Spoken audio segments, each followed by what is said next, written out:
Deep into History is part of the Big Heads Media Network. Go to bigheadsmedia.com to discover more great podcasts. Keeping with our new tradition of our informal soundtrack, the music I listened to while writing the script goes like this. The final legendary battle came to me by way of Game Master by Lost Tribe, the greatest trance song in history. If you, like many listeners, like to play our soundtrack softly in the background while listening, hit play when our hero-to-be's foot touches the sand. You'll know what I mean when the time comes. I assure you, I'll take you on a trip like no one else can.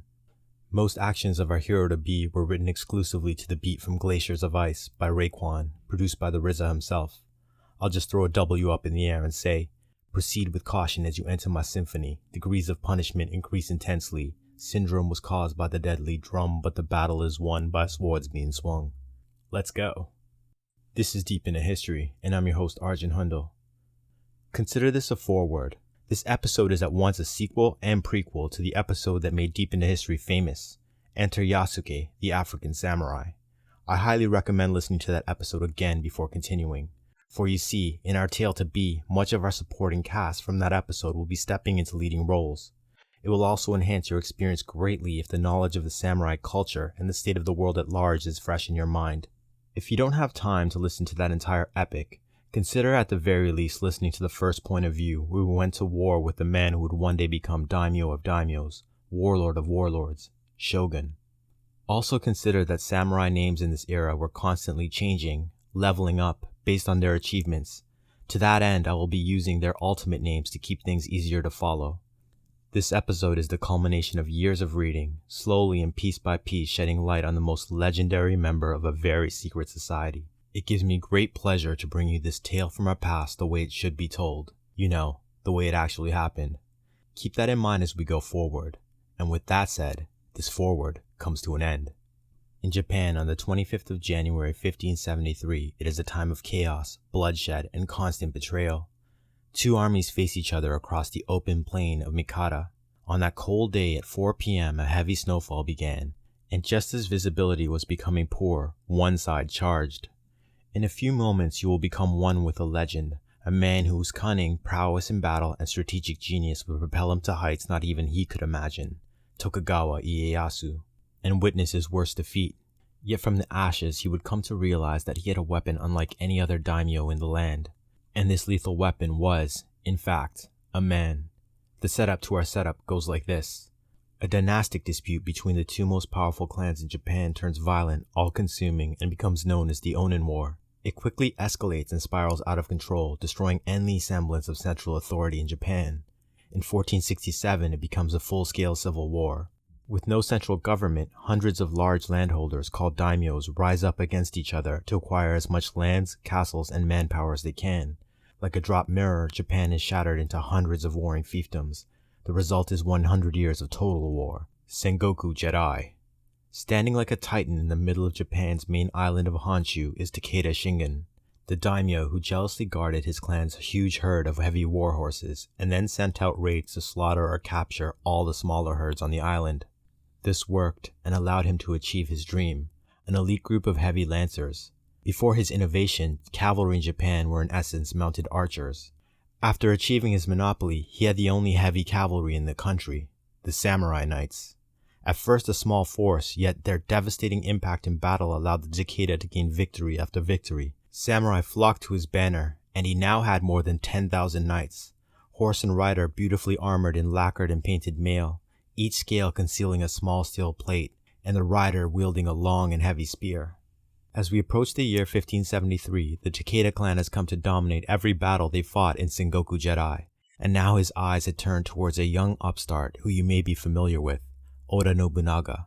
To claim the title of shogun, all he needed to do was march through enemy territory and crush the Oda clan, take the capital city Kyoto, and thus control of the puppet emperor and force him to crown him. For who, he thought, would dare to stand against Takeda Shingen? It is a time of ninjas, Buddhist warrior monks, and legendary samurai. It is a time of constant battles, betrayal, and assassinations. And while every side has its heroes, whose glory shines like the sun, every side strives to acquire the services of shadow warriors who are most lethal in the light of the moon. It is a time of strife and blood feuds, where assassinating the right man at the right time can be more decisive than winning an epic battle. So take a deep breath, Let it out slowly, put some smoke in the air if you choose, and prepare to dream with me as you become one with Tokugawa Ieyasu, and we take a trip back deep into the 16th century Japan and the chaos of Sengoku Jidai, the war of the clans. Ready? Then let's go. Atop your warhorse, you are galloping away from the battle you had just lost. You cannot stop cursing yourself and wished by the Holy Buddha that you could turn back the hands of time to have this day to do again. Against the advice of your generals, you had foolishly engaged an army which outnumbered you 4-1. You had faced similar odds in the past, but had always overcome them, or at the very least fought well, delaying actions that allow you to withdraw in good order and prevented the enemy from achieving their goals. Instead, mere hours ago, you had placed your army on the wide, gently sloping plain of Mitigahara. Your 8,000 samurai had provided a solid wall of yari, long spears perfect for countering cavalry, and behind them, on a slight rise, you had arrayed the 3,000 arquebusiers, riflemen, your sworn brother Oda Nobunaga had sent to assist you. You had used the weapons before, but never in such numbers. You had been assured that the men had been drilled in their use and had no reason to doubt their competency. You had been confident that if your samurai could hold the line, the deadly rain of bullets would repulse the charge of the samurai knights. In the morning, far across the plain came the massive army of the Takeda clan, 25,000 foot. Takeda had arrayed his army opposite yours, yet they did not move. Your men had stood in position all day, staring across the field at the huge army. And apart from Takeda Shingen himself, in his glorious armor, along with a few dozen mounted retainers, there was no sign of his dreaded samurai knights. You were forced to assume that they had been placed at the rear of his army, thus out of sight. In the late afternoon, a heavy snow began to fall. Visibility went from bad to worse, and soon you had to squint to see just 50 yards ahead. And then it came, a distant echo through the snow, then an ever so slight trampling from the earth beneath your charger's hooves. And then suddenly silence. No sound. Nothing except your breathing, your horse's breathing, your army's breathing, and the falling snow. Then you heard a roar coming from the nearby depths of the storm covering the plain, followed immediately by the thunderous noise of thousands of horses at full gallop. You realized with horror that it could only be the Takeda samurai knights. They had walked their horses across the field and stopped to dress their lines for a full frontal charge close by, made completely invisible by the storm. "Yari!" you yelled to your signaler behind you, and his horn blares. In response, your army arrayed 2,000 samurai across and 4 ranks deep lower their spears to repel the charge. Almost immediately after your order, you see the form of a single enemy samurai mounted on a huge horse, half again as large as your stallion, emerging through the snow. The yellow scales of the mount's armor matching the yellow and red of its knights, and the banner of the Takeda rising on a pole from the knight's back. In seconds, you see 2 more knights just beyond and on either side, and then 4 growing ever wider, and you realize the tactic, a triangular formation, a wedge, designed to punch a hole through your lines. And worse, it was too late to adjust your samurai to counter it. The thunderous rumble of thousands of horses was momentarily surmounted by screaming men, the high-pitched squeal of metal meeting metal, and the knights plunged into your lines. The result was horrific. The charge crushed your samurai. Many of the men in the front lines were simply trampled, and the weight of the horses beyond threw samurai into the air like pebbles. You ordered the rifle you were guarding to open fire, but your command is met with only a few hundred sporadic shots. When you turned to see what was causing them to be so ineffective, you noticed that many men were struggling with their weapons. The gunpowder had been affected by the cold, damp, and wet snow. And then some of the riflemen simply dropped their weapons and fled the battlefield in terror. When you looked back at the battle, the Takeda Triangle had split to attack the newly created flanks in the middle of your army. On the ground between them lay the trampled and impaled bodies of your samurai, and beyond was another wedge of knights emerging from the snow and galloping towards your position. With visibility so poor, it was impossible to tell how the rest of your army failed, but given what you had just witnessed, you doubted the rest had much success against the awesome power of the samurai knights. Your spirit crushed, you turned to your signaler, but had not needed to say the word. He sounded the signal for the army to retreat. The wedge of perhaps 1,000 samurai knights was about to enter the gap and would soon be upon you. The leader of your honor guard of 50 men beside you said, "Daimyo, you must flee. There will be another day. We will hold them as long as we can." Unable to find the words, you had held out your arm, and he grasped your wrist, and your eyes met for the briefest instant. His undying devotion flowed out of their depths. With that, he and 45 of your horsemen charged down the slope and at the oncoming samurai knights. As you had ridden away with your 5 bodyguards, a single tear dropped from your left eye as you mourned the certain death of your most loyal retainers, your shattered clan, and your utter failure. Though your horses are smaller, they are far faster and more nimble on snowy ground than the Takeda breed. Your honor guard sacrifice and your speed has allowed you to outdistance your pursuers, but you knew they wouldn't be far behind. Now, in this moment, you and your companions walk your mounts on the frozen mud road leading to your nearly empty stronghold of Hamamatsu Castle. It is a mighty citadel that could hold indefinitely against nearly any enemy, given it had supplies and enough men to hold the walls. Supplies you had in plenty, but as for men, your army is shattered, your samurai dead or fled to the wilderness. Because of the snow at Mitagahara, you have no idea how many of your men survived the crushing defeat. The young page, your signaler, turned bodyguard, rides beside you and says, "Daimyo, I would never presume to give you advice, but I despair for losing 2 of my brothers in the battle, and I would not lose you this day. We should take supplies from the castle and flee to Mikawa province where you have many more men." You forgive his impudence for breaking protocol and addressing you directly, because all of this is your fault. You were responsible for this utter defeat and the loss of his 2 brothers, loyal men and brave samurai. You immediately silence the shame-filled thoughts to tell you to commit seppuku, ritual suicide, because you are Tokugawa Ieyasu and you always find a way to survive. "Think," you say under your breath. With the men with you and the 80 men you had stationed to guard Hamamatsu, you could never defend the castle against the sheer number of Takeda foot soldiers, let alone the samurai knights. 85 men to hold the battlements against at least 35,000. Then it comes to you. The men at the castle were no ordinary men. They were ninja. To be exact, they were your bodyguard of Iga Ninja, the finest in Japan, led by your most loyal retainer, the man who battle-hardened samurai called the Demon, Hattori Hanzo. If anyone could help you escape, it was him. With any luck, you could make the journey through the forests and mountains and raise a new host quickly enough to aid your sworn brother Oda Nobunaga against the Takeda, for they would surely press on and attack him after the glorious victory you had just handed them. Staring straight ahead, you say it loud enough for your 5 men to hear. "Your brothers are skilled samurai, brave, and among my best. They may well have survived the battle, and we will survive this night and have our vengeance." You then remount and snap the reins of your exhausted and lathered horse, forcing him into a trot, the fastest you dare make him go, and press on to your castle. 1 hour later. The sun has nearly set, the snow has stopped, you are surrounded by an eerie silence. Your mounts are utterly spent, you have dismounted again and are walking them around the final bend on the road, past the last peak that will finally allow you to see Hamamatsu Castle.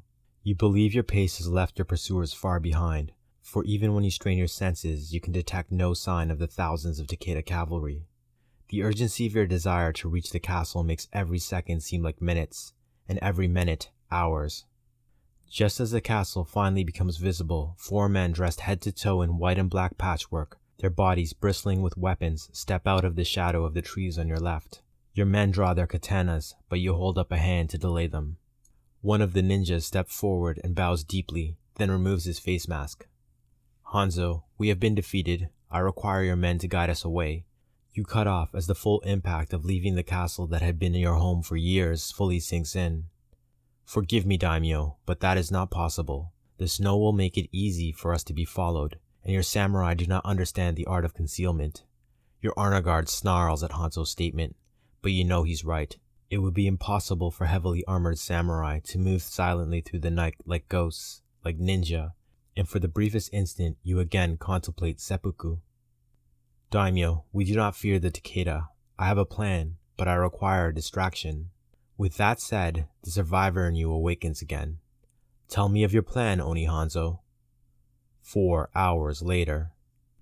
"Now," you order. The gates of your castle are thrown open, and from the well-lit archway a single samurai emerges and begins to beat a huge war drum strapped across his chest. It's loud, boom, boom, boom, boom, boom, boom, boom, boom, boom, boom, boom, boom, endlessly repeating and echoing off the surrounding mountains. From your perch on the battlements above, you and 2 of your samurai hurl down torches nearby to spotlight the lone drummer.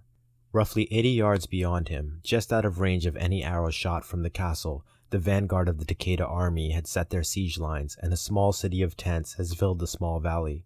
Your castle is set on a high hill with the rear backing onto a sheer cliff. Thus the Takeda siege line was curved into a semicircle around the castle across the valley with the heavily forested mountains on either side. Their campfires light up the clear night sky. Hanzo and his men should be leaving the castle even now, though you had no way of knowing. Ninjas moved in silence. He had explained his plan to you. When you arrived at the castle a mere half hour before your pursuers, you found it fully lit. Hanzo and his clan had lit every brazier and torch, thus giving the appearance that the castle was fully occupied. In addition, they had set up spare sets of armor on poles out of view, but the shadows they cast made it look to an observer at a distance that every port and screen had a samurai guarding it. At the break of full darkness, you were to send out your drummer as a distraction, and the 80 ninjas would climb down the rear of the castle, move across the cliff, and unleash themselves on the unsuspecting Takeda. Without anything to do but wait, you nod to your honor guard and retire to your chamber and sit on a stool to meditate until dawn, hearing the rhythmic beating reverberate through the walls, and somehow you can't help but smile. 6 hours later. Sitting on your stool, you are shaken awake by a samurai who says, "Daimyo, you must come see." He seems deliriously excited as he darts back the way he came. You rise, your armor creaking and groaning, in desperate need of cleaning. You walk through the corridor that leads to the wall of your castle, and as the cold morning air touches your skin, you hear a series of enemy horns blaring in the distance. On the walls you look out and see the Takeda vanguard mounted and riding away up the road to your castle. You strain your eyes and see that many of the samurai are slumped over in their seats, and one even falls off his horse. You look to what were once the enemy siege lines and see dozens, perhaps hundreds of men sprawled on the ground, unmoving. On the periphery of the camp, there are still guards posted, standing exactly where they had been the night before. The situation is most puzzling. You are momentarily shocked when you hear Hattori Hanzo's voice beside you. "We were successful, Daimyo," he says and bows deeply. "Tell me," you say. "We infiltrated the camp from the left," he says, pointing. 20 shinobi swept across the front line and neutralized the sentries, he says, moving his arm in a wide arc. You take a closer look at the still standing sentries and realize that they are not in fact standing, but instead are dead men propped up and tied to spears, or are seated upright, though slightly slumped forward around their now extinguished fires. The illusion is perfect. At a distance and at first glance, they look very much alive. He continues, "The rest of us moved through the camp and eliminated any guards we found walking between the tents. We poisoned their water and rice, and the men in the tents are dead," you finish for him. "I hope you are pleased, Daimyo. We live to serve you." "Yes," you say as you turn to face your savior. For beyond the startling reversal of fortune and the devastation Hattori Hanzo and his ninja had wrought, you had just come to a realization. With your shinobi, and with the demon leading them, you would never need fear the shadows again, but you would see to it that your enemies would. "Yes," you roar, and place a hand on your demon's shoulder. Let the men standing on the battlements fade away. Allow the triumph of that epic moment to pass. Come back to deep into history and hear me say, "This is the tale of the rise of history's most effective covert warrior. The tale of a secret society that thrived in the shadows, and whose ways and practices are brought through the mist of time and revealed for the very first time in this episode. The tale of a ninja whose skill and lethality were surpassed only by his loyalty to his daimyo. The saga of how that unbreakable bond would see them come through one of the most treacherous periods the world has ever known and take it all. So take a deep breath, let it out slowly, put some smoke in the air if you choose, and let your mind float on my voice as we go deep into 16th century Japan and continue our journey through the hellfire of Sengoku Jidai and witness the war of the clans from the shadows. Shinobi, the tale of Hattori Hanzo. Welcome." In the aftermath of the siege, Takeda Shingen was so horrified by the slaughter of his vanguard that he believed the castle must be manned by thousands of samurai. He lifted the siege and marched away, content to have vanquished the Tokugawa army and wishing to press on to face Oda Nobunaga, claim Kyoto and the imperial family, and be named shogun. Yet just as he was readying his army to continue their march, a messenger reached him with dire news that a rival clan was threatening his home province, so he was forced to turn his army around and return home. Tokugawa Ieyasu had achieved his goal. The delay created by the battle had indeed bought enough time for the threat of the Takeda clan to be eliminated, at least for the time being. In fact, the loss was not as bad as originally thought. The snowstorm had proven nearly as much of a hindrance to the samurai knights as it had for the Tokugawa. For when the retreat was sounded, the bulk of the army had scattered into the wilds, their trail hidden by the storm, and thus in the end less than 1,000 samurai had been killed. A blow to Tokugawa to be sure, but not a devastating one. And even as the Takeda marched away, thousands of men were rallying to the castle, where Tokugawa Ieyasu had granted the ninja clan great wealth in the form of vast units of rice called koku, as good as gold in Japan. To Hattori Hanzo he granted a boon that he could use whenever he wished, and if it was in his power, Tokugawa would be honor-bound to grant it. Hanzo would hold on to this boon for decades, but according to legend, he used it the last time he spoke to his master. Now that we are familiar with the overall situation, I would normally do a classic deep into history historical nutshell so we can truly understand who the ninja were and how they came to exist. However, in my years of reading, I came across so much information that I decided to synthesize it for you into a long deep dive into the past, and I believe I can shed real light on this shadow society for the very first time. In the south-central region of the main Japanese island of Honshu were two small provinces, Iga and Koga. They both lay in scenic high valleys protected by vast mountain ranges and forests that rose up their steep slopes. Though these areas produced food, they could only sustain small populations. These small populations were at first divided into villages with fierce rivalries. Yet when the Onin War broke out, it was suddenly imperative for these villages to act together for common defense.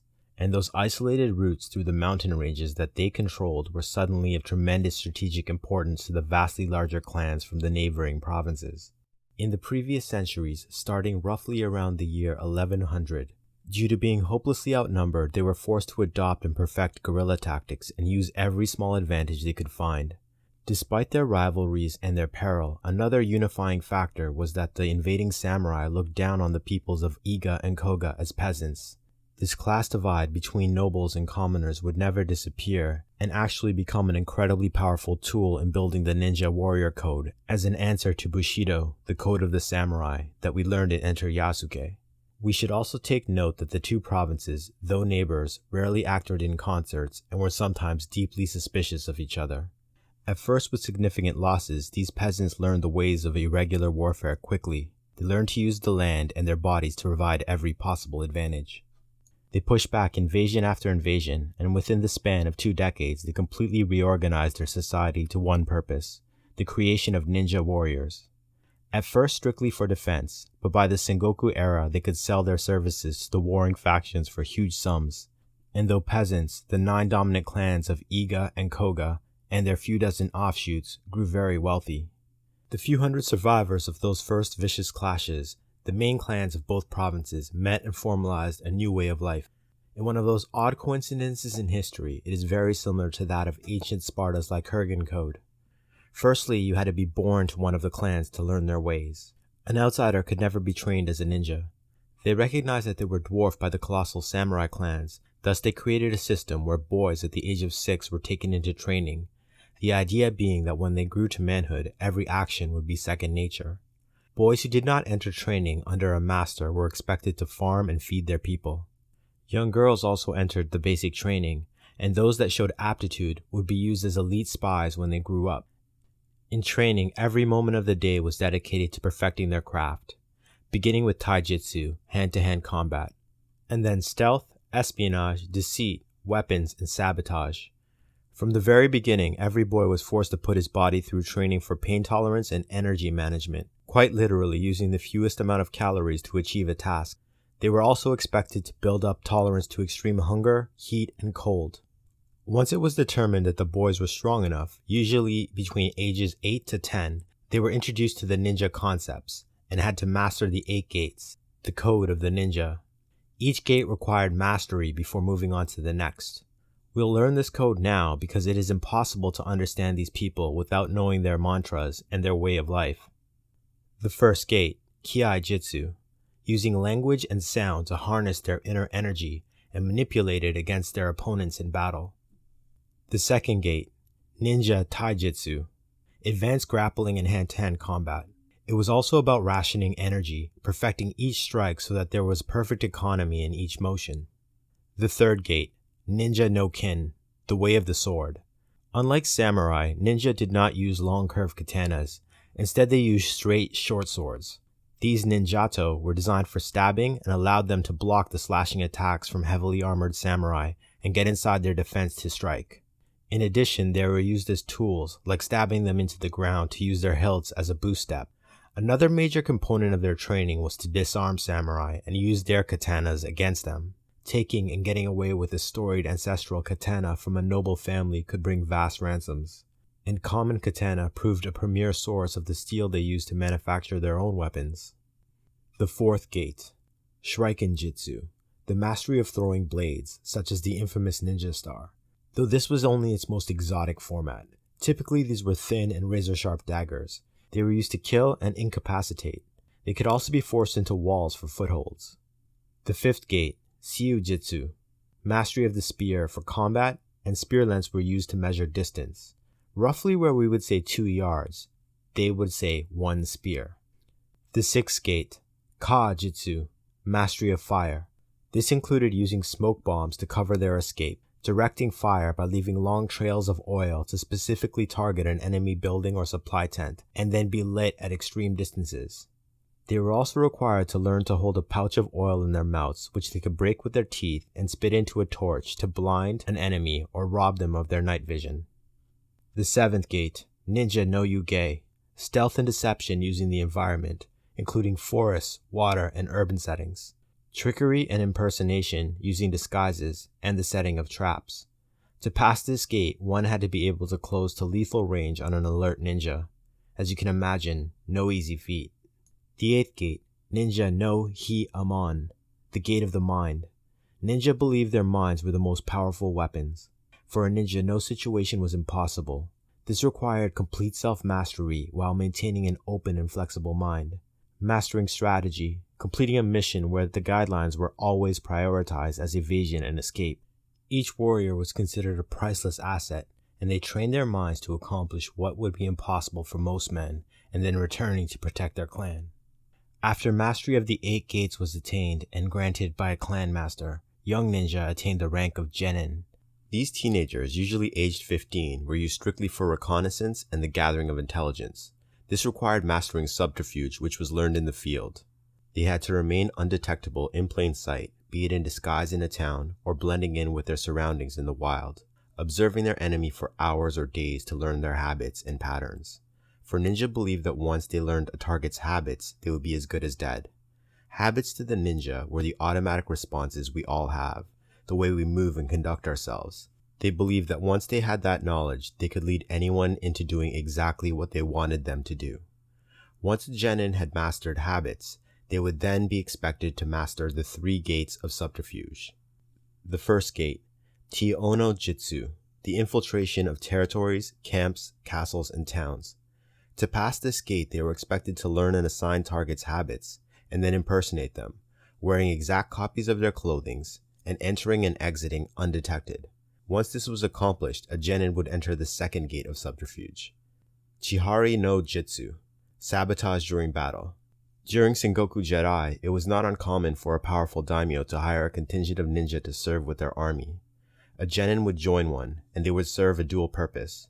Before battle, they would infiltrate the enemy camp dressed in disguise and spread false rumors among the common soldiers and determine the layout of the camp. During battle, while both armies were fully engaged, the now fully scouted and lightly guarded enemy camp would be infiltrated again, and the ninja would destroy enemy supplies. Once completed, the young genin could attempt the final and most deadly gate, Onjyo Jitsu, escape from infiltration. A genin would enter a fortified town or castle. Once inside, a watching master would create a ruckus, raising an alarm, and the garrison would become alert. The genin would then have to escape undetected. For example, this once resulted in a genin, who will come to know well, standing completely still in a row of statues in a castle garden for hours. He went completely unnoticed in the darkness before successfully making his escape. Many did not survive to pass through this gate.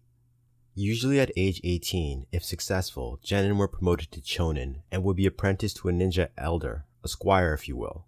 They would enter battle with their master, and only after they had shed first blood, be it on a covert mission or on a battlefield, could their master suggest them for the next rank, jonin, who had the skill to operate as a solo warrior. They were allowed to plan their own missions. Usually they were given assassination missions of low-level daimyos or samurai. After completion of their first mission, they were a full ninja, a shinobi, and they commanded huge prices for their services. all of which went to support their clan. Each ninja clan strived to maintain a minimum force of 80 shinobi at all times, and they usually operated in groups of 8. Even if their infiltration of a castle required one ninja, the 7 others would be in the wilderness beyond, causing distractions, preparing the escape route, and neutralizing guard patrols. Ninja were at once ancient and modern. They were capable of being in complete harmony with nature. For example, they could blend in perfectly with the environment, be it concealing themselves as a tree branch, or holding position underwater for hours using a bamboo shoot to breathe. They had to master the use of all sorts of poisons and antidotes from animals and plants, for many of their assassination missions required that their target appear to die from natural causes. Anything and everything to achieve their mission, which brings us to their famous or infamous weapons. Again, mastery was required in all of these. Besides the short sword, spear, and bow, each shinobi was equipped with the following: the kunai, a hollow tube dagger that could be thrown or used for stabbing. They were also used for climbing walls, as they were easy to push into wood or mortar for footholds. A shinobi carried 8 of these. Shuko, a thin metal sheet used to harden the back of the hand and the palms. A set of steel spikes, cat claws, could be attached to the palms to aid in climbing or rake enemies. Caltrops, spiked traps with 4 points that were thrown behind them when in flight, designed so that one point was always pointing straight up and would penetrate the boots and feet of pursuers. The weight and chain, several meters long. The weighted end would be thrown at their opponent's legs to trip them, or at their sword arm to disarm or snare them. They had a sickle blade on the other end so an enemy could be finished without switching weapons. Techno-Ka-Ji, long ninja claws that when worn protruded from the back of the hands, like Wolverine's claws. Each shinobi carried a pair, and were primarily used to block and slash. These started as farmers' tools to remove weeds and were adapted into lethal weapons of war.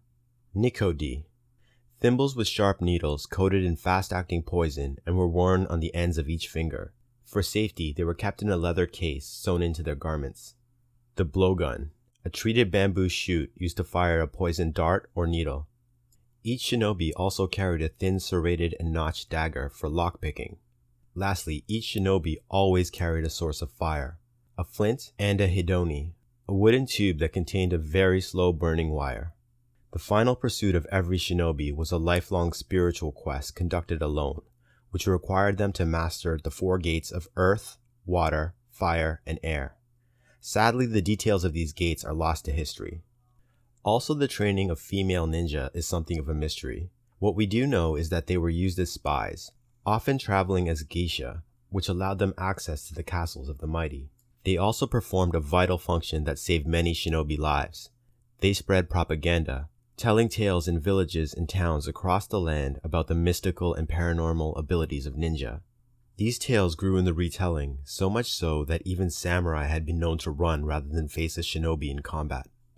Now that we've gone through our ninja training, as it were, I want you to take note of 3 names who I have already mentioned, but I want them fresh in your mind's eye.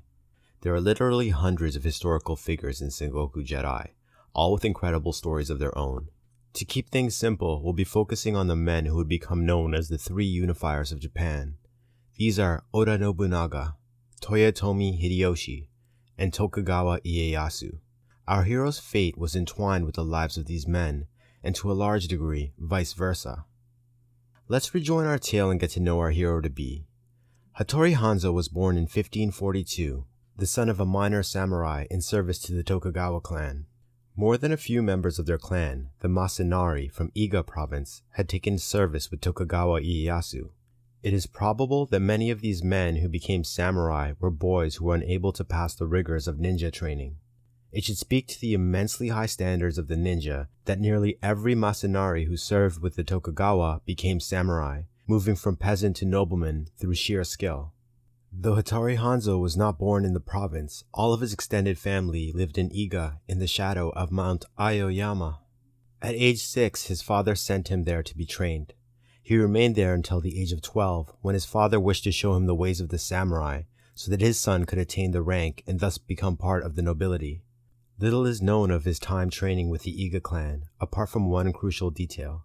A very old master ninja took an interest in the boy and oversaw the final stages of his training himself. It is believed that even as a youth, Hanzo was a natural warrior, And since his time in training was limited, the master taught him all he could of the techniques he had developed. This was a tremendous and perhaps unique honor. I can find no other reference to this ever happening before or after. Given the rigidity of their rank structure, only experienced ninja, already well on track to becoming a master, could hope to be taught by such a man. When he returned to Mikawa province, home of the Tokugawa, he first served as a page to his father, but after proving himself fearless in the chaos of a losing battle by slaying a famous samurai alone at the age of 14, he caught the eye of Tokugawa Ieyasu and was brought into his inner circle.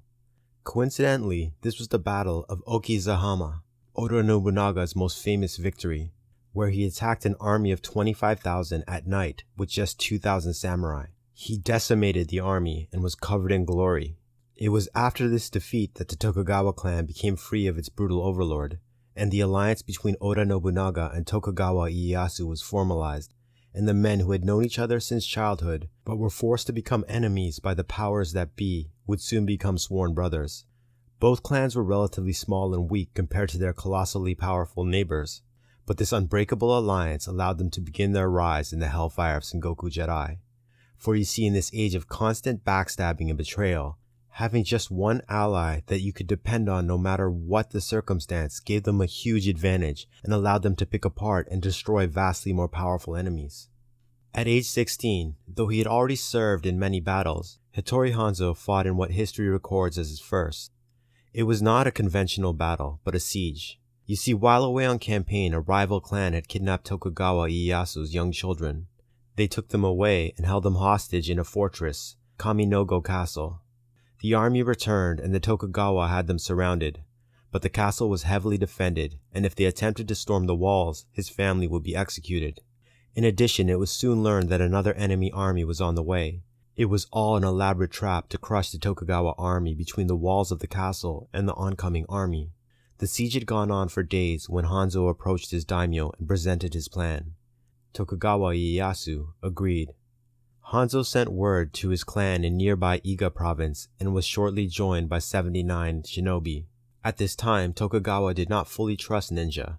No daimyo did, for they were seen as mercenaries without loyalty. Thus it was that he put young Hattori Hanzo in charge of them.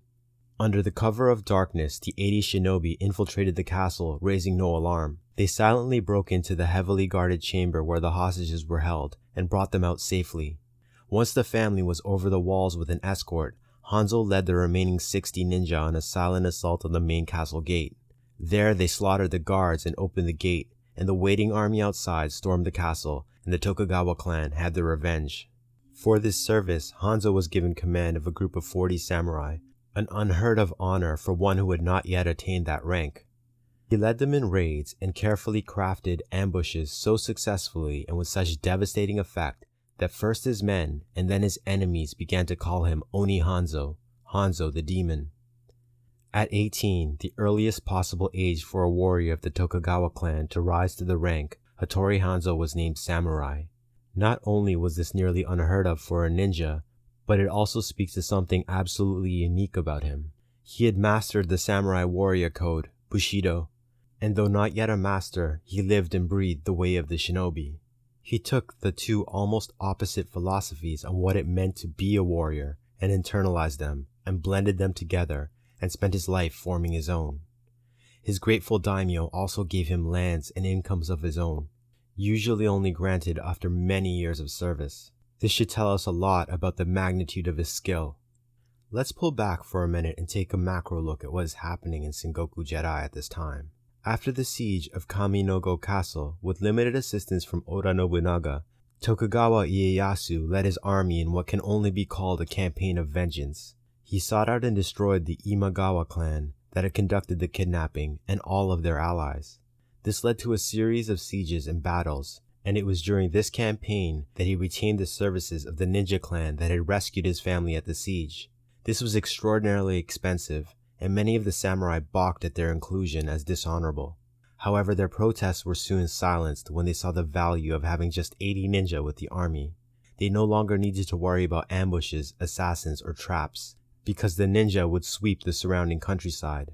With Hattori Hanzo leading the shinobi, the army suddenly found itself with information and intelligence provided by ninja infiltration of enemy camps and strongholds.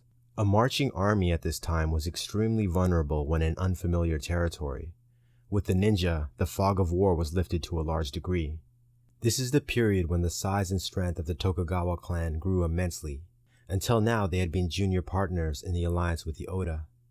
For Oda Nobunaga, this was also incredible because having that dependable ally that could now operate independently for long periods while working towards the same goal was a tremendous strategic advantage.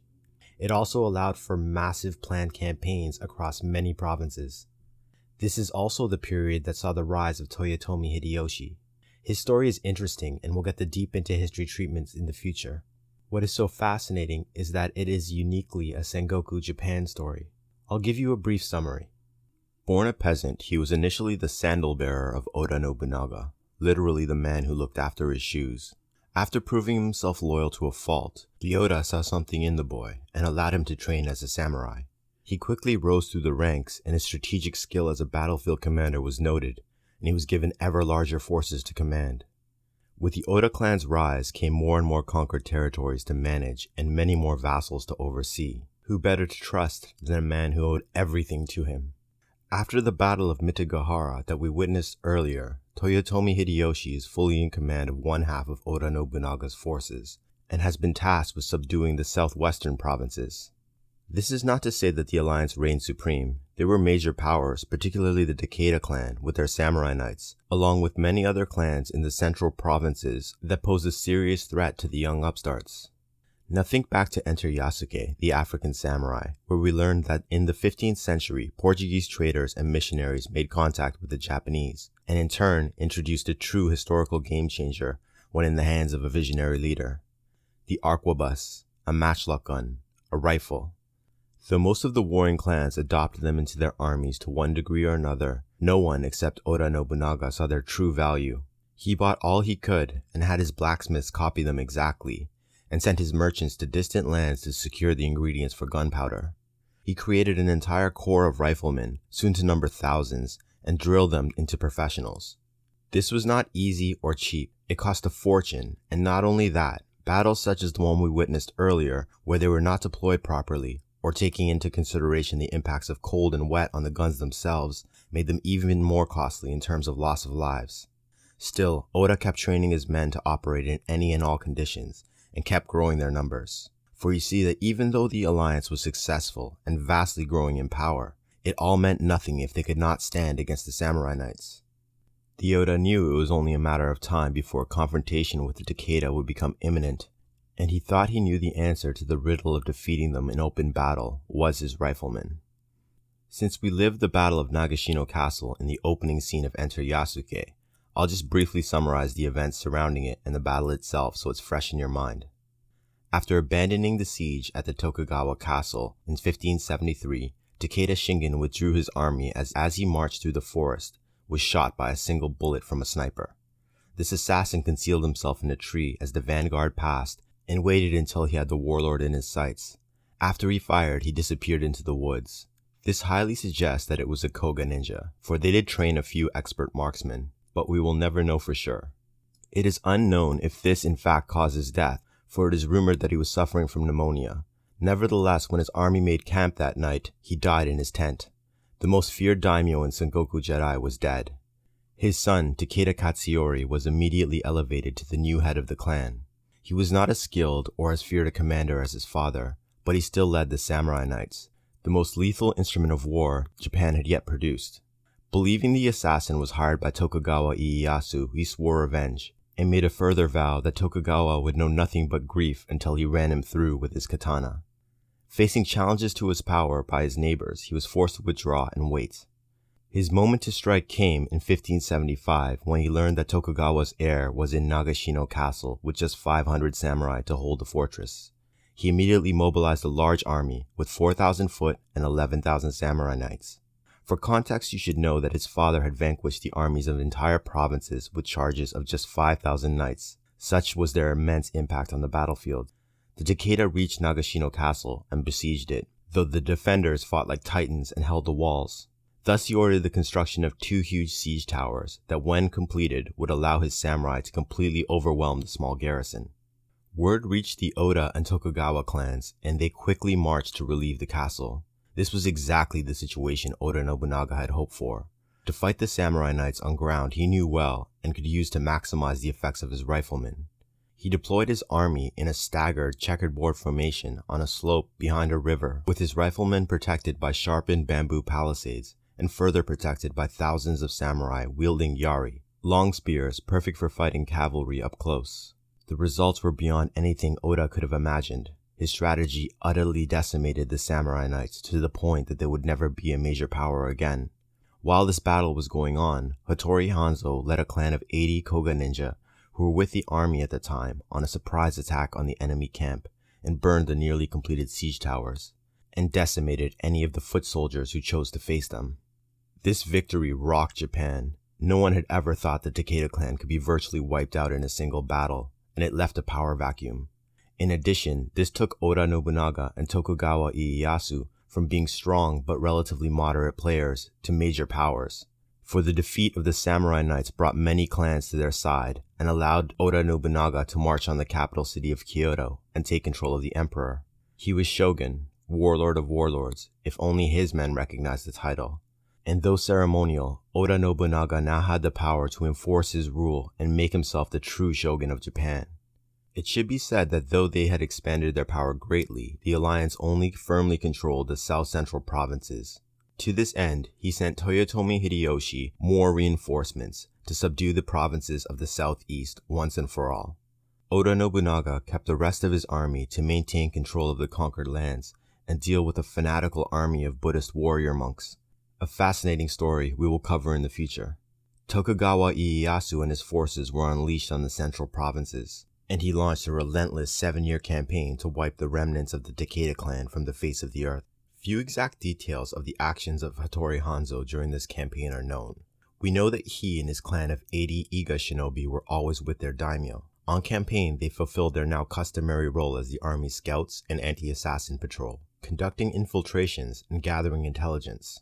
We do know that Tokugawa Ieyasu had adopted the clan as his bodyguard, in addition to his formidable samurai honor guard.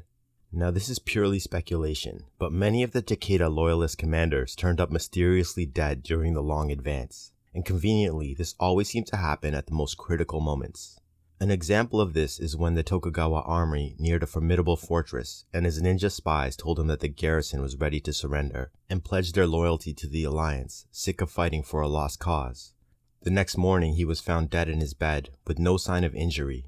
He was likely assassinated by Hattori Hanzo or one of his shinobi using poison. His death needed to look like natural causes so the garrison could surrender with honor and not have to seek vengeance for their slain commander. As the campaigns in the south and further north dragged on successfully, Oda Nobunaga, ruling from the capital, Kyoto, seems to have become ever more paranoid of betrayal. Though his actions were still governed by his samurai discipline, he became ever more bloodthirsty. Instead of making peace with the remnants of defeated enemy clans, he had them wiped out. He ordered daimyo and samurai he suspected of treason to commit seppuku, suicide, or he would wipe out their entire families. In some cases, even their deaths did not assuage his paranoia, and he had their families wiped out anyway.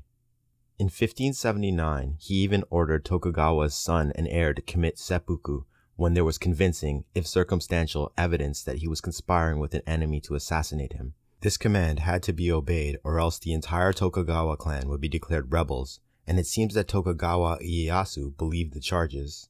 He ordered his son to commit seppuku, and that Hattori Hanzo be his second, meaning that when his son slashed into and across his belly, where the samurai believed the soul dwelt, Hanzo would quickly end his suffering by removing his head with a slash of his sword. His son immediately submitted to his father's order. Instead, it was Hanzo that refused.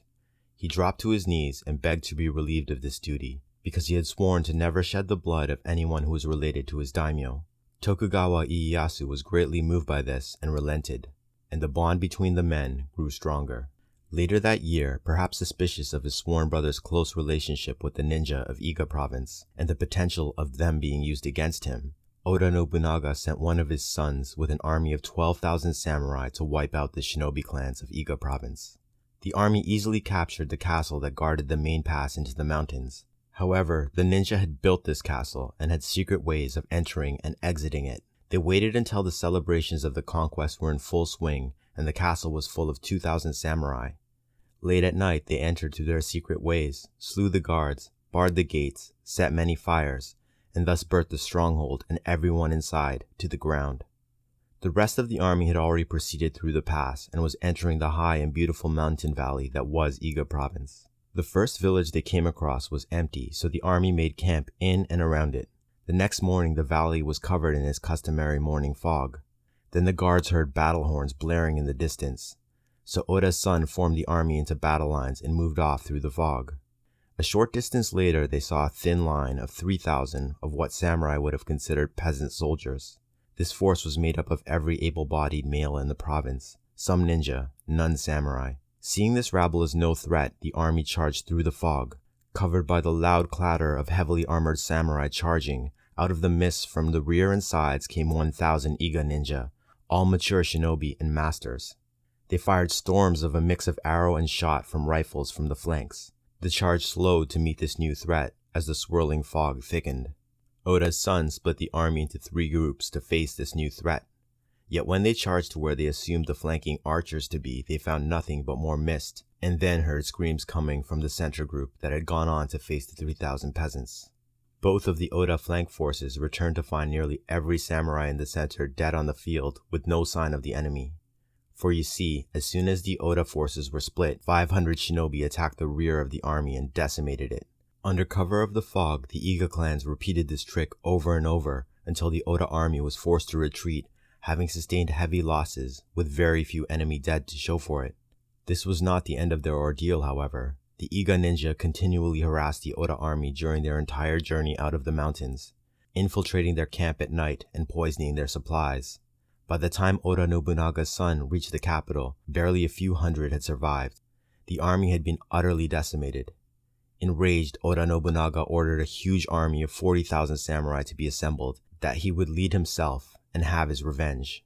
No fool and a genius tactician, Oda Nobunaga split his army into 4 groups to enter Iga province through the 4 known passes, effectively besieging the entire province. And in an act that would cause an eternal blood feud, he hired all the ninja clans of the neighboring Koga province to attack their Iga cousins. Though never formal allies, there had always been an informal alliance between the 2 small provinces, if only because they shared the way of the shinobi. And as he planned, as Oda Nobunaga's army advanced, there was a silent war going on in the mountains and forests. Taken completely by surprise by the Koga betrayal, and with the Koga ninja disabling all their traps and foiling their ambushes, the shinobi of the Iga were slaughtered and their small army crushed to the last man.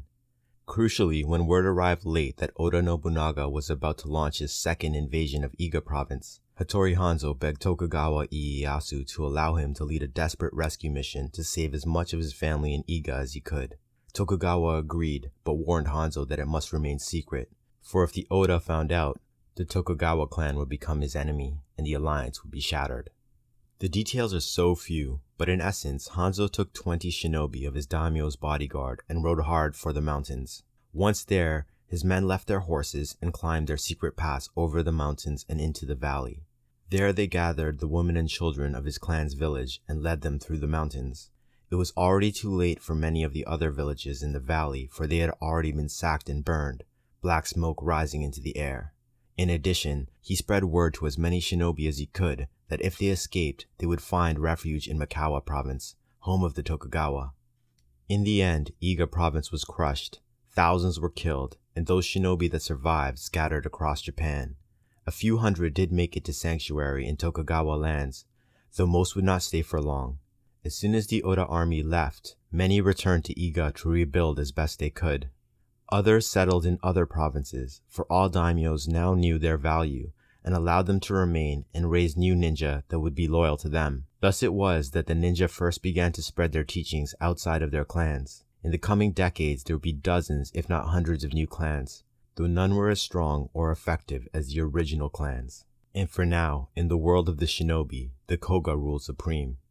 Hattori Hanzo swore revenge on the Koga and vowed to kill the man who brokered their betrayal for Oda Nobunaga, a dreaded master whose name and reputation surpassed his own. His name was Fuma Kataro, who led a splinter faction of 200 ninja in Hojo province and were widely considered the most lethal and deadly of any clan. This clan, originally from Koga province, had left hundreds of years before due to a dispute of unknown origin. What you need to know about the Fuma ninja is that they were vicious even for shinobi and specialized in the use of fire and naval warfare. Ninja pirates, if you will. They were sworn to serve the Hojo clan. Remember the name Fuma Kataro and Hattori Hanzo's vow, for once made, a shinobi either carried it out or died in the attempt. Over the coming years, Hattori Hanzo and his now much larger contingent of ninja, consisting of his 80 and the refugees who remained, served with distinction. As Tokugawa Ieyasu continued his relentless push to take over and absorb the Takeda province, they were dispatched on dozens of missions and never failed their daimyo. As we enter the year 1582, Takeda power is almost completely broken, and most of their province is under Tokugawa control. The final obstacle was a mighty and well-manned castle where Takeda Katsuyori himself was in command. Due to the layout and genius design of the fortifications, with each sentry post inside of at least 2 others, infiltration by shinobi would have been difficult, if not impossible. Thus it was that Tokugawa sent word to Oda Nobunaga that he required reinforcements to storm the castle. Oda Nobunaga gathered a large army consisting of his Oda force and a large contingent of the allied Akechi clan, a contingent so large in fact that it was bigger than the entire Tokugawa army at the castle. When they arrived, Tokugawa Ieyasu met another truly unique warrior, We've Met, a samurai of African descent named Yasuke, who was serving as a companion to Oda Nobunaga and in command of a battery of artillery cannon, which he immediately set to the task of bringing down the walls. After a few days, the non-stop barrage of heavy cannonballs had success, and sections of the walls were crumbling and would soon be breached. Instead of waiting for the inevitable storming of the walls, Takeda Katsuyori ordered a suicidal charge by his samurai out of the castle and into the enemy siege lines, while others set fire to the castle and then committed seppuku, so he alone could escape. He was pursued into the mountains, but when he reached a stronghold of warrior monks, they denied him entry, and there, the last major Takeda daimyo and samurai knight committed seppuku before its gates. There was very little time for celebration at the demise of their most hated enemy, for a message arrived from Toyotomi Hideyoshi, who was in desperate need of reinforcements far to the southwest. Oda Nobunaga immediately dispatched his army on the march, yet he was informed by his astrologer that the omens for the coming battle would only favor a good outcome if he conducted a spiritual tea ceremony at the temple of Honnoji in Kyoto. Always superstitious, for all samurai were, he left his army on the march and rode to Kyoto with a bodyguard of just 20 samurai. See, the thing is, what happened over the next 20 years was something different than anything that had happened before. It was a battle of Oda Nobunaga's apprentices. One daimyo, already an epic commander at the age of 18, the other a peasant whose rise began as a boy fetching the future shogun's shoes. It resembles more of a chess game than a bloodbath, though blood there was in plenty, for one daimyo was weaker, but he walked with shadows at his side, and the other, with hundreds of thousands of samurai, made him the largest colossus Japan had known in 1,000 years. We'll find out who wins the epic conclusion of Sengoku Jidai after this. A spooky time is upon us, so go to patreon.com/deepintohistory because you'll get exclusive episodes like this. 1,000 years ago, the world was different. If you moved 20 miles away from your city, the landscape would become strange. At 100 miles, the world became stranger. And 1,000 miles away from home, you were on another planet. This is the tale of a man-made alien on his own planet. The tale of a scholar forced by circumstance to become a warrior.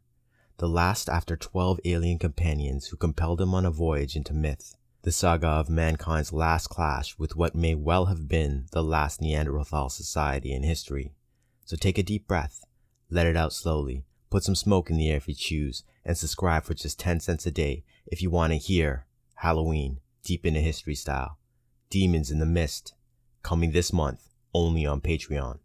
Now, back to Shinobi, the tale of Hattori Hanzo. Before we go forward, I want you to hear a poem that was written about the daimyos we have become familiar with. This summary of the poem gives us incredible insight into their temperament and personalities. When asked what to do to make a caged cuckoo bird sing, Oda Nobunaga says, if the cuckoo does not sing, kill it. Toyotomi Hideyoshi says, "If the cuckoo does not sing, try to make it sing." Tokugawa Ieyasu says, "If the cuckoo does not sing, I will wait until it does." It can be viewed vis-a-vis their relationships with their allies and enemies as this. Oda killed, Toyotomi negotiated, and Tokugawa watched and waited. While Oda Nobunaga conducted his tea ceremony with just 20 samurai as guards, one of his vassals, a man named Akechi Mitsuhide, happened to be passing through Kyoto with a large contingent of samurai. As we've mentioned before, Oda Nobunaga ruled by fear and killed anyone or sometimes entire clans who he perceived as a threat. This tactic can and has worked in history, but it does not inspire true loyalty. It also creates legions of enemies even among your followers, and particularly in Sengoku Jidai, to maintain it, one needed to show overwhelming strength at all times. And remember the samurai code: calculated risk is what gives life its spice. Thus it was that Akechi Mitsuhide made an epic roll of the dice, not telling his samurai who their intended target was, instead suggesting that the temple had been overrun by bandits. They launched an all-out assault on the temple. With his 20 samurai completely overwhelmed, Oda Nobunaga, the first unifier of Japan, committed seppuku and died with his honor intact, with the temple going up in flames around him.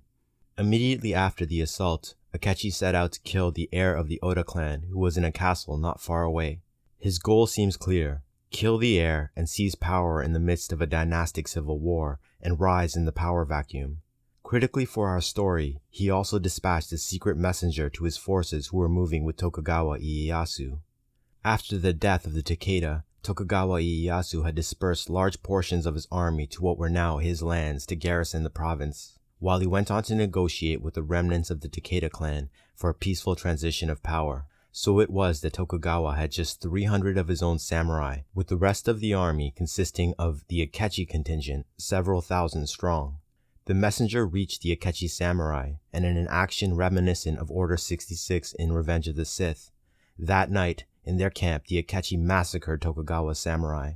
The plan would have worked, should have worked, but for the presence of Hattori Hanzo and his shinobi. They fought desperately, losing at least 3/4 of their number, and got their daimyo out of the trap and led him into the wilderness. It so happened that on that same night, the Akechi did kill the Oda heir, and he dispatched a large portion of his forces to aid in the search for Tokugawa Ieyasu. In what would become his most famous act, Hattori Hanzo led his daimyo into the mountains and dispatched the surviving ninja to seek out aid from the only people he could trust. From the hills, in their hundreds, the surviving Iga ninja came to aid the man who had given their family sanctuary. The details of their journey to the safety of Mikawa province are few, but we do know that it was a monumental task. Every road was watched and heavily patrolled. The mountainside swarmed with Akechi samurai, yet none of these returned to report back. Any patrol that got close to Tokugawa was decimated by Iga ninja. They even left trails of dead samurai to confound pursuit, and wore the prints of animals on their feet to make their path look like a game trail. Never before or ever after had so many ninja worked in concert on a single mission.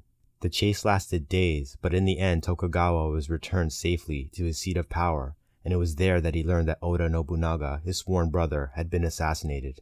What ensued was an epically bloody game of chess. With the designated Oda heir dead, Akechi Mitsuhide proclaimed himself shogun. He ruled for just 13 days because when Toyotomi Hideyoshi found out what happened, he made truce with the southern provinces and moved his massive army to the capital and crushed the Akechi army. Akechi Mitsuhide fled into the wilderness where he was slain by bandits for the pouch of gold he carried. Toyotomi Hideyoshi was now the preeminent power in Japan, with much of the leaderless Oda clan following him, and through his decades of conquest he had made a massive power base of his own, much of it formed through dozens of complex alliances the skilled negotiator had made over the years. In 1584, Tokugawa Ieyasu decided that he had enough of this upstart and that the power should belong to Oda Nobukatsu, his sworn brother's eldest living son. This led to the first war between the once strongest of allies. It was also a terrible gamble because Toyotomi's army was at least 8 times larger than Tokugawa's. However, Tokugawa had a unique asset, 150 of them to be exact. Tokugawa raised his banners alongside the Oda heirs and waited in his home province of Mikawa. As the massive Toyotomi army approached and made camp each night, they would wake to find their commanders dead. Key samurai and many daimyos, the linchpins upon which Toyotomi's strength was based, for he had made deals with these men specifically and had their loyalty, but with them dead, their clan's allegiance became suspect. This caused delays and political fires that had to be constantly put out. In addition, the roads were heavily booby-trapped and key passes blocked. What resulted was nearly a year of movement and feints, with ever more chaos caused by Tokugawa's shinobi. In the end, it became too much, and Toyotomi Hideyoshi was forced to negotiate a peace. Oda Nobukatsu became the recognized head of the Oda clan, but not shogun. One needed the strength to take that title, and with much of his father's clan now loyal to Toyotomi, he had to accept power in only what was his ancestral home province, nothing more. Still, the former fierce allies now mistrusted each other. It was an uneasy truce. Toyotomi went on to continue his conquests in the south, while Tokugawa watched and waited. He would pick off a weak daimyo here and there to expand his power. It is often said that Toyotomi Hideyoshi refused to take the title of shogun, but this isn't exactly true. He would have taken it in a second, but remember, he was born a peasant, and as a result, it was only his overwhelming strength that allowed him to claim the title of daimyo. The imperial family and many of the other daimyos in Japan would never accept a commoner rising to the exalted position. He quite literally could not become shogun because in reaching for that ultimate title, he would have sealed his own doom with massive revolts from the noble families across the land. However, he was in essence shogun in all but name, a brilliant negotiator and diplomat, and a very skilled general. Though he had one rather huge problem. The demise of the Takeda clan, which had so greatly benefited the daimyo in our tale, had also been a tremendous boon to another clan, the powerful Hojo. They had vastly expanded their own lands and manpower, and now ruled the provinces around the Kanto region, what is now Tokyo. The Hojo also commanded, if not the most powerful, certainly the most feared ninja clan, 200 strong, led by Fuma Kotaro, the same Fuma Kotaro who Hattori Hanzo had sworn to kill for his role in arranging the Koga ninja betrayal of the Iga during Oda Nobunaga's invasion. All attempts at negotiations having failed, for the Hojo refused to be led by a peasant, war became imminent. In 1584, for this war, Toyotomi Hideyoshi assembled a massive army of 200,000 samurai. However, since he knew well the reputation of the Fuma ninja, and had learned firsthand the devastation and disorder a clan of shinobi could cause an invading army, he first sought the help of the Koga. They refused the contract because they wanted nothing to do with Fuma Kotaro. Thus he was forced to reach out to his old ally Tokugawa Ieyasu and asked him to join the campaign, perhaps thinking that working together again would renew their bonds. However, the real reason for this is that he desperately needed Hattori Hanzo and his shinobi, the only willing to fight the Fuma ninja and protect his army from the shadows. For this help, Tokugawa Ieyasu asked for only one thing, that after this war, he and his samurai would not fight in any future wars, and was granted this concession. Thus, Tokugawa led 30,000 samurai and joined his strength to Toyotomi's, while Hattori Hanzo led 300 Iga ninja, for many joined from all over Japan, eager for a chance to have vengeance at the Fuma, who they blamed for orchestrating the Koga betrayal. This is the most ninja Hattori Hanzo ever led. The campaign was vicious, with the Hojo samurai fighting doggedly against overwhelming strength. While the Titanic campaign was being waged, there was a secret war going on in the forests, the hills, and the wilderness. Hattori Hanzo's first mandate was to protect his daimyo and the army on the march and when it made camp at night. By day, his shinobi were constantly patrolling in mile-long circles around the army, disarming booby traps, killing hidden assassins, and scouting when they could. By night, they were locked in total war with Fuma Kotaro and his ninja. You see, shinobi operated most effectively when they had freedom of movement. However, Hanzo's ninja had to remain near the army. This made them what for other ninja would be the equivalent of sitting ducks. In addition, they were fighting the Fuma on their own land. They knew every inch of it, a decisive advantage. This was a shadow war waged in the trees, tall grass, and farmers' fields. If you were a samurai in the army, you would only know what was happening by the sudden bursts of flame you saw in the far distance in the night, from the trap set by the Master of Fire. The reason I can't tell you more is that the details are in essence whispers about whispers that came from the samurai themselves. We do know this. The Fuma ninja were effectively neutralized, though at great cost. Toyotomi's army crushed the Hojo, and when all was said and done, only 120 of Hanzo's original 300 shinobi survived, and Fuma Kotaro escaped with his clan nearly intact. Legend has it that during the campaign, Hattori Hanzo once thought he had Fuma Kataro trapped in a glade in the hills. Yet it turned out that this was an elaborate ruse to kill him specifically, and once sprung, all Hanzo could do was fight his way out, losing dozens of Iga ninja in the process. Though this encounter was a horrific loss, it was also a tremendous accomplishment, because no one had ever escaped a Fuma ambush before. Hattori Hanzo took this hard and believed he had failed his men, and renewed his vow that he would kill Fuma Kataro. We'll cover the coming years with a macro look at what happened after the Hojo War. Toyotomi Hideyoshi now ruled supreme. Wishing to move Tokugawa Ieyasu further away from his seat of power in the capital of Kyoto, he offered him all of the Hojo lands plus 2 new provinces if he would leave his ancestral homeland and move his clan north.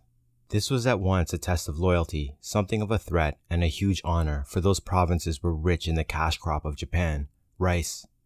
With the guarantee of being able to stay out of any wars already agreed for his service in the Hojo War, Tokugawa agreed and moved his clan. As it turned out, a wise move, because those lands were also rich in manpower, and thus a source of more samurai. With the main Japanese island of Honshu secured, Toyotomi Hideyoshi looked to expand his power abroad. This led him to launch a series of disastrous campaigns in Korea. These invasions were vast in scale, involving hundreds of thousands of samurai, the construction of 3 full battle fleets, and oceans of blood.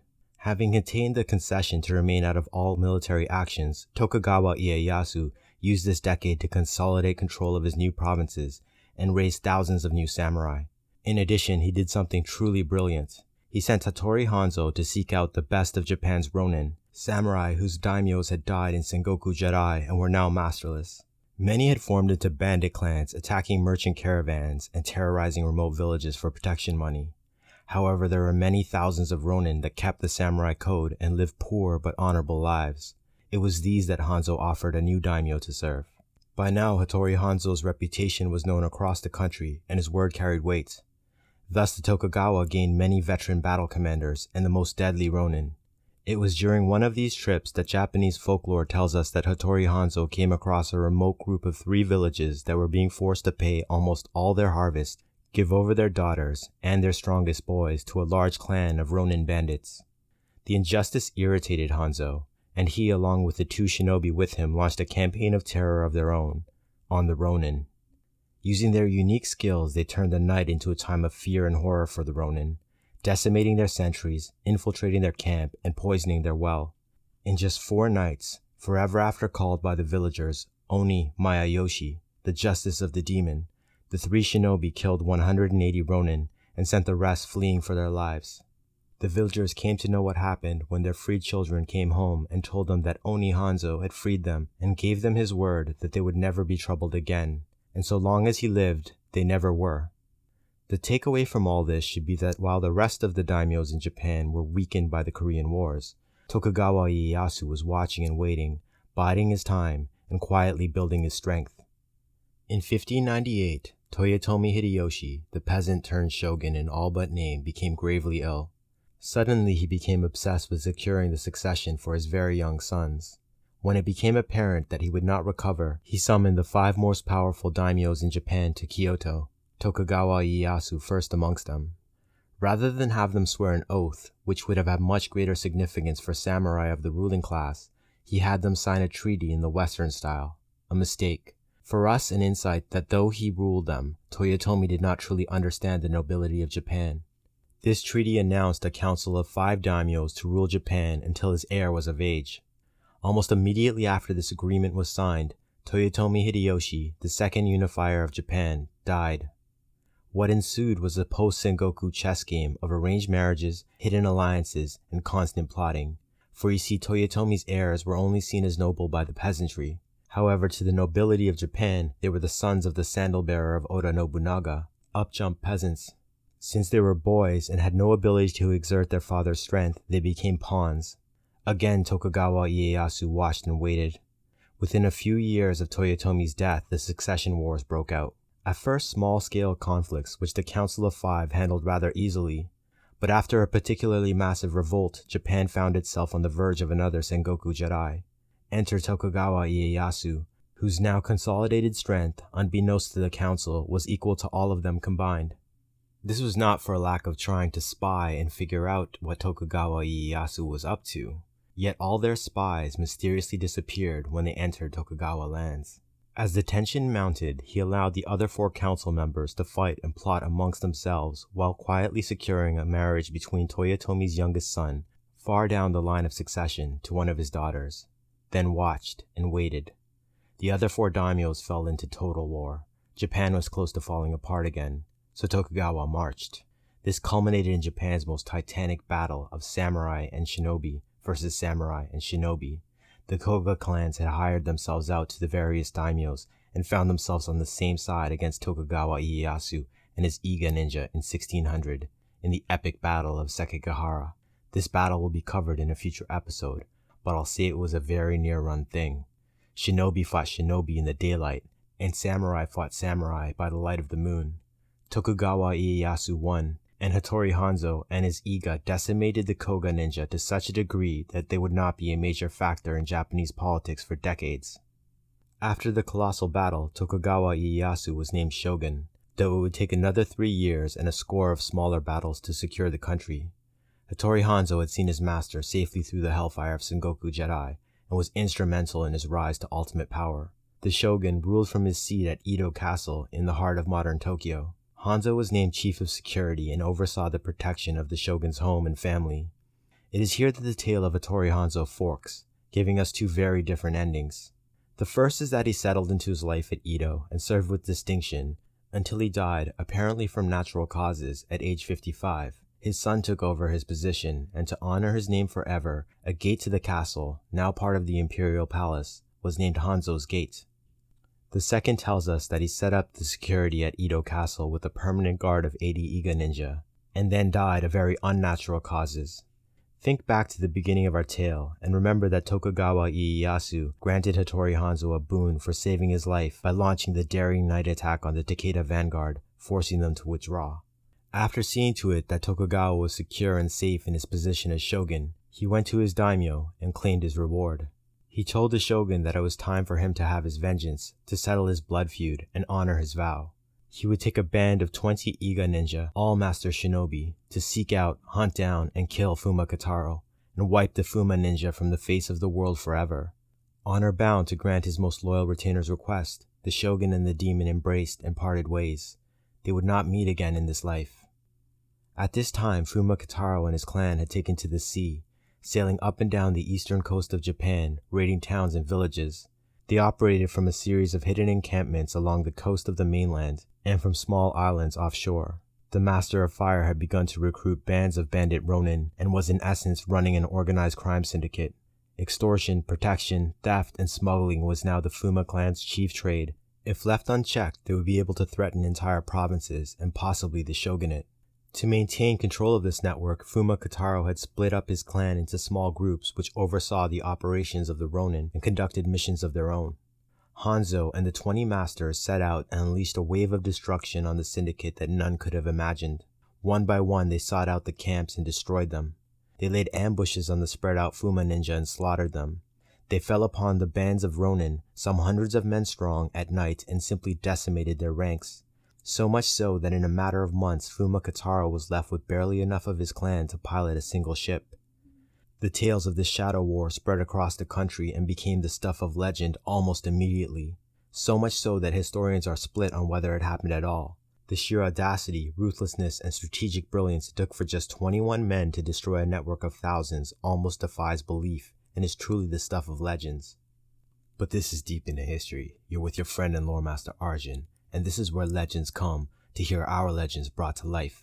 His criminal network destroyed, hunted, and on the run, Fuma Kataro, the Master of Fire, meets his nemesis, Hattori Hanzo, the demon, to settle the blood feud to end all blood feuds.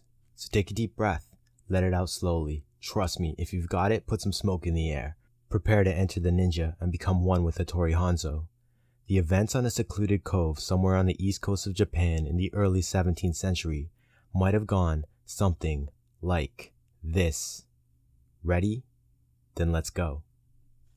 A gentle sea breeze causes you to shiver. Your clothes and face mask are wet from the buckets of water you and your shinobi had poured over each other an hour before. a precaution you'd learned to take from your now hundreds of battles with the Fuma ninja. You and your 8 remaining masters has just made a long, slow, and silent journey over the forested hill behind you, using the cover of the trees and underbrush to approach the beach to this sheltered cove where you can see your enemy, Fuma Kataro, clearly for the first time. He stands in the open on the sand, overseeing the removal of supplies from his ship, anchored just offshore. The Master of Fire is an impressive sight. Dressed in heavy wool robes dyed black and purple, the colors of the Fuma, the folds of which you have no doubt conceal an arsenal of weapons. He is tall, nearly as tall as Yasuke, the African samurai you had once met. Though not powerfully built, you know that his lean frame is covered with powerfully corded muscles from intense training. No man becomes Fuma Kataro, the name and title that every man who leads the clan has inherited for centuries, without being a peerless master and able to kill any challenger to his supremacy. Your blood feud with this man goes back decades, yet this is the first time you have laid eyes on him. Your mind is a blur of memories, going over every encounter with the Fuma, every battle, every trap, every lost comrade. In the campaign against the Hojo, your role had been to counter this mastermind's repeated assaults on the marching army. It was then that you learned why the Fuma were called the Fire Shinobi. They incorporated gunpowder and flame into their traps and fighting style in ways that you had never imagined. It was only with your best efforts and the loss of so many of your men that you were able to hold them back. And though your daimyo's army won their war, you knew in your heart that your clan would have lost your war in the shadows if the war had continued. In the darkness of the deep woods so long ago, you had barely escaped a trap set specifically to kill you. You were never sure who planned that nearly flawless ambush, where the Fuma used flame to rob your men of their night vision and subsequently slaughter them, until now. For when you had fought your way free and looked behind you, you saw a silhouette of a tall ninja, and it could only be the man standing less than 100 yards away from you now. You close your eyes, draw in a deep breath, and make the symbols with your right hand, drawing in your chi. And as you exhale, all thoughts of the past don't disappear, but form a tapestry in your mind, becoming the wisdom you will reference in the next few minutes.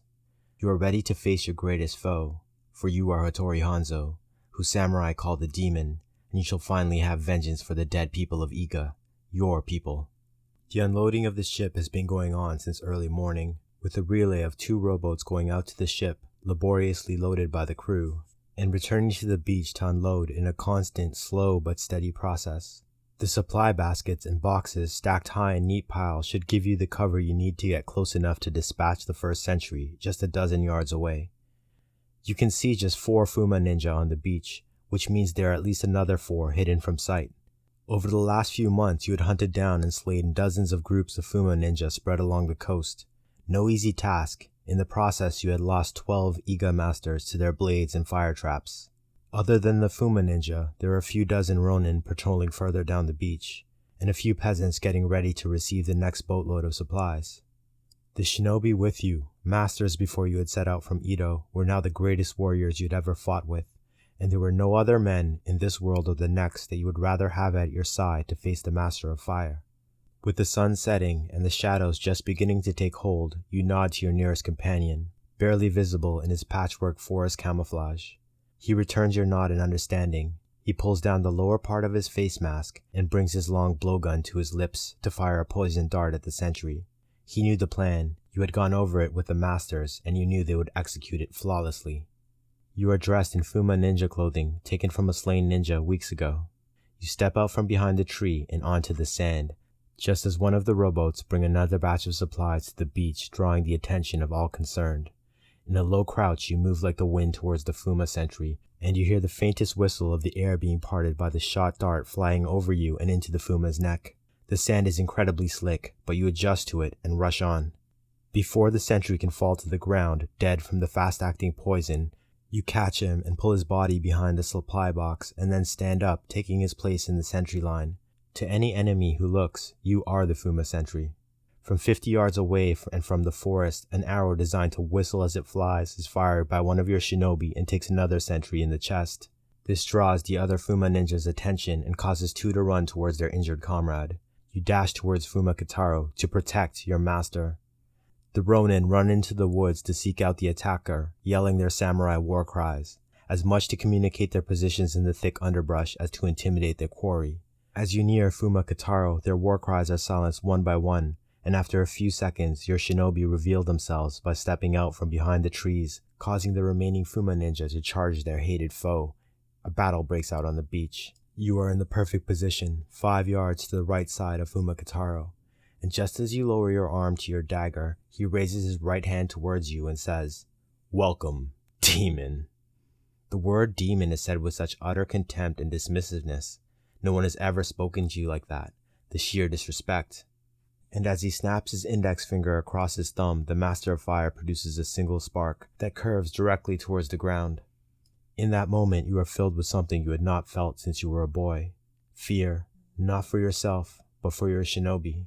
The spark hits the sand and a line of fire blazes across it. After 10 yards, it spreads into a vast pool and you are surrounded by a circle, an ever-expanding circle, of fire.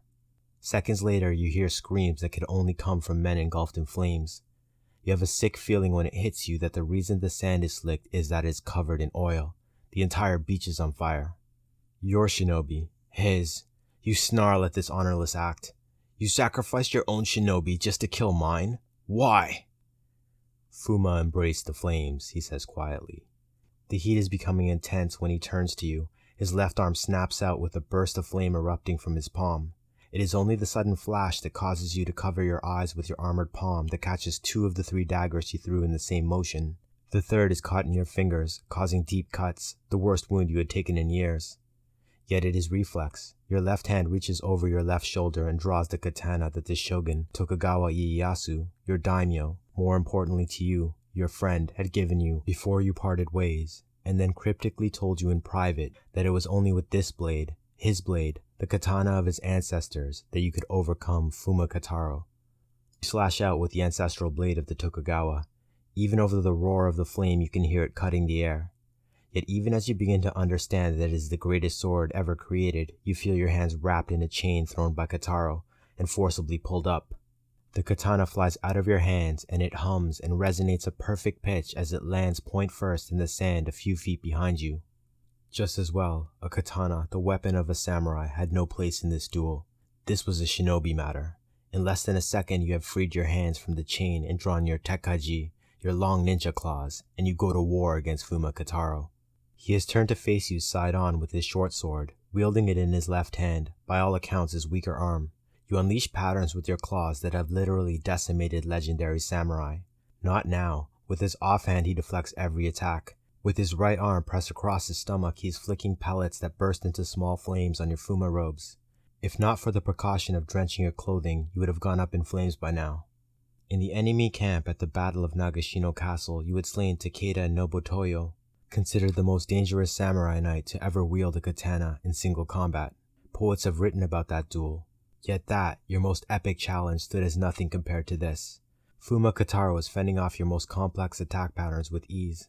Forced to give ground, you jump back and unleash a wave of 4 kunai, hollow and thin throwing daggers. For this fight, you had filled them with fast-acting poison. Impossibly, he brings his right hand forward and uses his armored palm to deflect all of them. You draw your short sword, your ninjato, and attack relentlessly, harnessing your chi and draw from the spirits of your dead relatives from Iga province. Your assault is perfect and vicious, and you hear him scream as you slice deeply into his left forearm.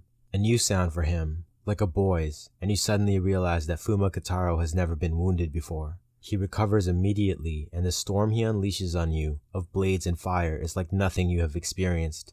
His technique is flawless and completely unique. All the while, he moves more gracefully than the finest dancer. This man transcends being a ninja master and is something else, a demon of fire and steel. He is the true demon, and you understand his contempt for your title. It takes all your mastery just to defend yourself, and you are still constantly receiving minor burns and cuts. Combined with the blood loss from the deep cuts on your fingers, the loss of your essence, his advantage grows. You are growing weaker with each parry. Then he spits a ball of fire from a pouch of oil he had secreted in his mouth, and the fire blinds you. Flailing backwards, you are in the most intense pain of your life, because your eyes have been seared. You are blind. All you sense is darkness and heat. You step back trying to adjust, but it's futile. Fuma Kataro is the greatest master shinobi there has ever been, and you, the best Iga ninja of your generation, are useless against his magnificence. For a second you accept your fate, But then from the back of your mind comes the meaning of the cryptic words Tokugawa Ieyasu had said to you when he gave you the ancestral blade. For your entire life you had lived two lives, one as a shinobi and the other as a samurai. In order to defeat an enemy that had transcended ninja mastery and become something so much more, you would have to do the same. You let the internal barrier that you had allowed to exist within you disappear, and you combine your masteries for the first time to become the only ninja samurai. You blend your warrior codes as you step back the few paces, your hands behind you seeking the grip of the ancestral blade. At last you feel the hilt in your grip, and it is as if your decades of battle as a master shinobi blend with your decades as a master samurai. For you had noticed that Fumakataro had left a path through the fire behind him. He wished to live, and after this, you did not. The blade of the Tokugawa held in reverse grip, you assumed the first position taught to every boy who dreamed of becoming a samurai. Robbed of your eyes, you embrace your other senses as only a master ninja could. You wait for a few milliseconds until you feel the disruption in your chi and the air around you, knowing that the strike that would kill you is about to come, and in that instant you masterfully move into the second samurai position of the katana. The ancestral blade is reversed. Thus, as Fumakataro lunges in to deliver your death, the ancestral blade song stops as it penetrates his clothing and plunges directly into his heart. At that exact same instant, his ninjato slashes across your exposed throat. The wisdom of Tokugawa Ieyasu, the game master, your dearest friend, who had won the war of the clans, proved true, because before your heart stopped beating, you felt Fumakataro's heart stop first. At least it might have gone like that. Hattori Hanzo died knowing that he'd fulfilled his life's duty. He was a master ninja that never failed his daimyo, and a samurai who served his daimyo so excellently that he saw he become shogun, and more importantly, the definitive winner of Sengoku Jidai. The Tokugawa shogunate would become a dynasty and rule Japan for the next 264 years, and as the decades became centuries, the role of warriors changed with the peace of the shogunate. Smart samurai became administrators and attained great power, and ninja slowly but surely evolved into the secret police of the shogun, learning secrets and plots and continuing to wage a new kind of war of information from the shadows, in which their ancestors had thrived. Thank you for listening to Deep into History. I hope you enjoyed Shinobi, the Tale of Hattori Hanzo. Please consider leaving a review on iTunes. And to support the show for just 10 cents a day, go to patreon.com/deepintohistory. You can follow me on Twitter @deepintohistory and get your daily blast from the past. And as always, take care of yourself. I truly look forward to the next time we go deep.